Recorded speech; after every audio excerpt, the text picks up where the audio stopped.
Thank you, Mr. Chairman, and thank you, Madam Secretary. Thank you, General McConnell, for being here today and your guests. This is a long process. Appreciate your patience. Secretary Wormuth, on October 8th, 2021, the Biden administration signed an executive order stipulating that the entire federal government, including the Department of Defense, would be required to purchase only 100% zero-emission vehicles by 2035. The executive order also states that the requirement for net zero emissions from federal procurement no later than 2050. So in 13 years, DoD will be forbidden to purchase anything other than electric vehicles or non-zero emission. And then in 2050, there will be no fossil fuel vehicles remaining in service. Were you consulted regarding the potential impacts this executive order would have on the Army prior to its being signed into effect by the President? Congressman, I am not under the impression that the Army will be unable, let me state this differently.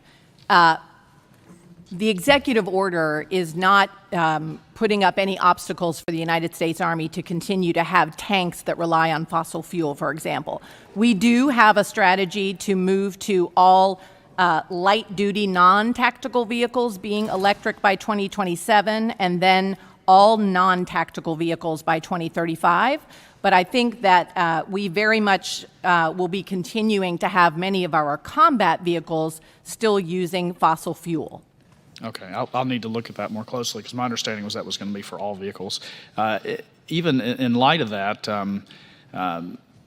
is it your opinion that the technology is advancing quickly enough that's going to enable us to field those electric vehicles,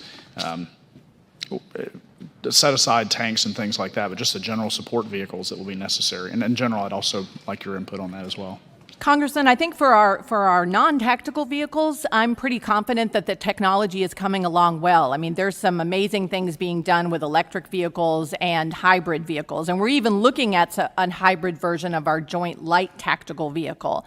You know, again, I think for some of the heavier things like tanks, you know, we're probably some time away from being able to move from fossil fuels, but for the JLTVs and non-tactical vehicles, the technology is there. Okay.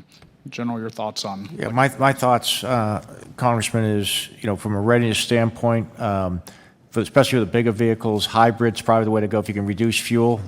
Some of our bigger vehicles use a lot of fuel, and that puts 5,000-gallon tankers on the road, and if we can bring that down, I'm fine with that. And the other thing is, they actually reduce the noise in some cases. So those are the readiness values, but some of these bigger vehicles, it's going to be a while, unless the technology really changes, it's going to be a while before we can get there. Okay. I have a report, it's called Powering the U.S. Army, the Future. It was produced by the National Academy of Sciences, Engineering, and Medicine, looking into this very issue about the feasibility of the technology. Has the Army conducted its own research into determining, I understand moonshot kinds of promises and ambitious goals to try to reach certain initiatives, but are we layering over the requirements to see if the technology is actually going to be there? Because just to cut to the chase, and I can provide this report into the record, I'd be happy to. It does a deep dive, and there's a lot of smart folks that are looking at it, but their general assessment, the bottom line, is that the battery technology isn't going to be there anytime soon. The energy density just isn't there. We also have recharging problems. You know, the ability to do that out on the field just isn't there. And my concern is that we're signaling to industry that they need to be gearing up, that that's the direction the administration's headed, but the technology doesn't seem that's going to be there in time. I'd welcome your thoughts on that. I think, Congressman, what I would say is, you know, I think what we have signaled to industry is that we're very interested in being able to move towards electric for our non-tactical vehicles, and they're already working on that in the commercial space. You know, just look at, I think, what GM is doing. You know, you're absolutely right that for things like tanks, you know, we're not going to have charging stations in battlefields of the future.